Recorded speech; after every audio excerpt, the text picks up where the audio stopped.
এই যে রাস্তার পাইপ বানাইছি, মানে এই অবস্থা দেখানোর জন্য কাম না।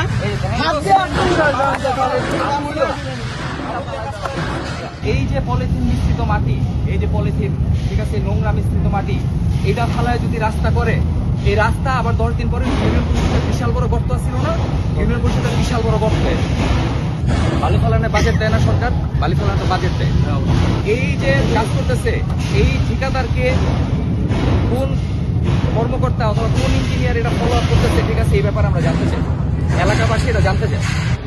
আমি যে এইগুলি করছে এগুলি রাস্তার কাজের অংশ, এগুলি সাপোর্টিং এর অংশ, এগুলো ওয়ালের বাইরে চলে যাবে। লেবার দিয়ে আমি ওয়ালের বাইরে দিব রাস্তার সাপোর্টিং এর জন্য, রাস্তাটা যাতে ট্যাক্সই হয়। বলার পরে কইতেছে এটা রাস্তার মাঝখানে ব্যবহার করবেন না, আমি না একটা কিছু থাকবে না, আমি একদম চাইচা পুচা সরাইলাম।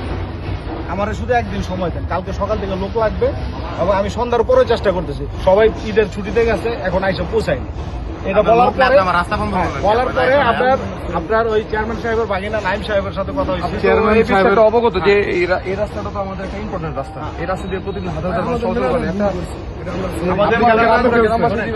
কেন ক্লিয়ার হবে না? আমার রাত্রে ফেলছে, রাত্রে জাগ্রত হয়ে সকাল 6টা বাজে ওরা গেছে। প্রথমত হচ্ছে আমাদের এনসিপি যারা আছে, যুব শক্তি আছে, এদের মধ্যে যদি কেউ ফোন দেয় এরা উত্তেজনা করবে না, কারণ নর্মালি এনসিপি উত্তেজনা করেন।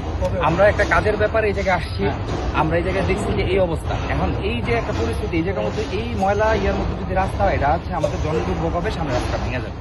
তো আমি যাওয়ার পরে শুনতে পারলাম, ইউনো অফিসে যাওয়ার পরে শুনতে পারলাম ইঞ্জিনিয়ার সাহেবের সাথে কথা, এটা আসলে রাস্তার বাইরের মাটি। আচ্ছা ঠিক আছে, ধরেন রাস্তার বাইরের মাটি, এই রাস্তার বাইরের মাটিটা আপনার কি করতে হবে, একটা ড্রাম ট্রাক আপনি জেরে দিয়ে আনেন, আনার পরে এই জিনিসটা রাস্তার বাইরে ফেলতে হবে।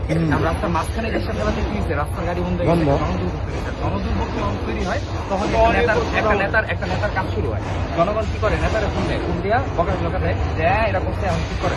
আমরা কিন্তু ওই কারণে যে যুব শক্তি সদস্য সচিব, আমি এনসিপি সদস্য সচিব, আমরা কিন্তু এই জায়গায় দৌড়ে আসি, আসার পরে এই জায়গার মধ্যে এই পরিস্থিতি দেখছি। এখন আপনি আমাদের আশ্বস্ত করে কোনো লাভ নাই, আপনি আমাদের বলেন যে কখন নাগাদ হচ্ছে আমার এই রাস্তা নিয়ে যাচ্ছে। আমি প্রথমত হয়েছে আগে আমরা যে ট্রাকগুলো দিয়ে মাল আনতাম সেগুলো সাইডে দেওয়া ওইগুলো আমরা কি করতাম, ওয়ালের কিনারে চাপাইয়া দালা কাপাইয়া সাইডে আমরা আনলোড করতাম সরাসরি। আর এইগুলো হলো আপনার ওই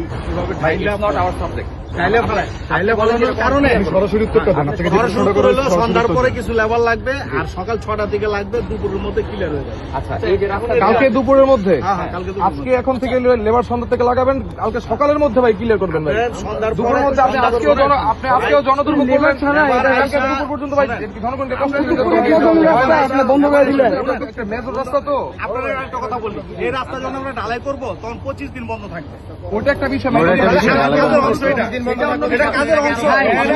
এটা একদিন হয়তো সমস্যা হইতেছে একটা মিস্টেকের কারণে। আমি তো আপনারা অনেক আমি কথা বলছি ক্লিয়ার করে দিব ভাই, এটা ভুল হয়ে গেছে তো বলছি। এই লেবারটা দেখা যায় রাত থেকে সারা রাত লাগায় দেন। আমার ম্যানেজার এবং সাবকন্ট্রাক্টর দুইজন মিলে লেবার সংগ্রহের চেষ্টা করতেছে। কিছু লেবার আজকে সকাল থেকে কাজে চলে গেছে ওরা অন্য জায়গায়, কিছু লেবার আছে ওরা পথে আছে। তারপর আমি বলছি সন্ধ্যা নাগাদ ওরা আসতে যে কয়জন পারো তুমি আগে আইনটা শুরু করো। আপনি তো কালকে দুপুর পর্যন্ত বলছেন না, দেখা যায় এটা আবার কালকে বিকেল পর্যন্ত পৌঁছে যাবে। আমি বললাম তো কালকে দুপুরের মধ্যে চলা